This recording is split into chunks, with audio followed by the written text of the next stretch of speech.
Hey, it's Dr. Richard Norris here from Leading Men Only. Just wanted to share a message with you at this time of year, just around the whole issue as it comes around Christmas and New Year that we seem to repeat year on year.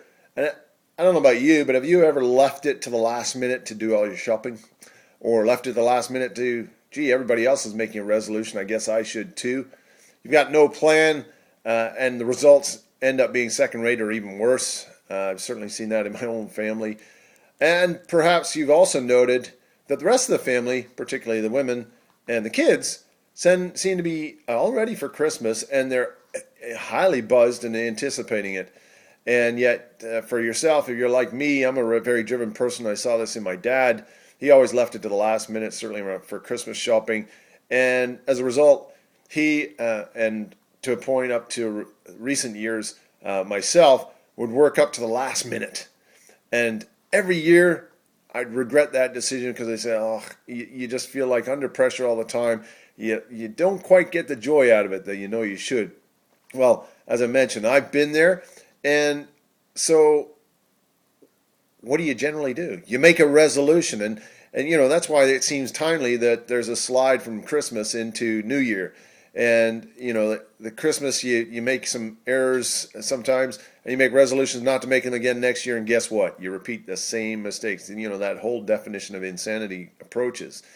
Yet, you know, at the turn of the year, we see ourselves making that resolution to lose weight, to get fit, to eat healthier.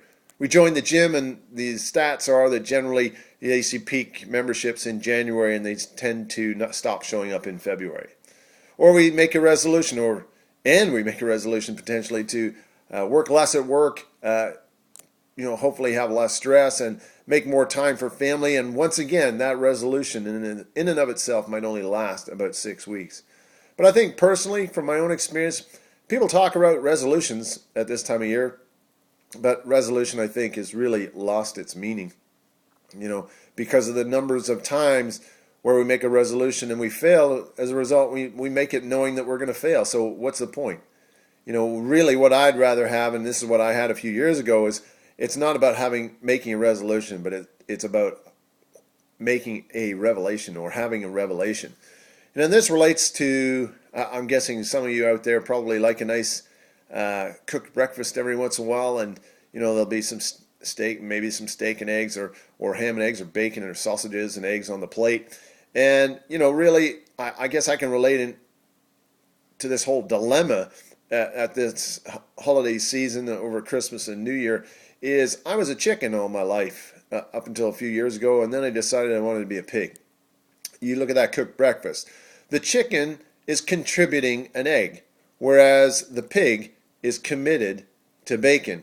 And really, this is all about, when it comes to making these kinds of resolutions, the revelation is we've got to be absolutely committed to it. You know, stop the word resolution. Let's just throw in the word commitment. What's the commitment you're going to make? Because a commitment is an all or none, just like that pig. You know, are you just going to contribute to your family? Are you going to just contribute to work? Are you going to be absolutely committed to make it all work out? And at work, rest, and play, to lead in the way you're meant to lead. You know, Abraham Lincoln said, commitment is what transforms a promise into reality. And guys, this is really about self-leadership. You know, for ourselves at this time of year, we got to step up. You know, it's time for us to man up. It's time for us to commit to pay the price, much like that pig does when it comes to putting bacon on your plate. You know, we've got to be prepared. Yeah, is it easy? You know, I made these transitions. Is it easy? Not necessarily. Sometimes you got to pay the price, the short-term gain, the short-term pain for the long-term gain, because ultimately, not only are you worth it, but more importantly, the priorities that are sitting around you at Christmas time and sitting around you at New Year time, the family, are really what matter most. And you know, we've probably all heard that before, but I guess the power play to just finish off here is for the season ahead, not just the Christmas season, but for the new year turning into 2013 and beyond, is, guys, we have to plan ahead. We have to plan ahead. We have to be the man at the head, and we have to absolutely commit. So hopefully that's been an encouraging message, perhaps even a challenge. I'll throw down the gauntlet because I'm throwing it down for myself. And I wish you all a great Christmas, a Merry Christmas, a Happy New Year, and a prosperous one at that. And I pray that your families and yourself are blessed in exceeding abundance because of the commitment you're prepared to make. Other than that, take care, God bless, and be awesome. Thank you.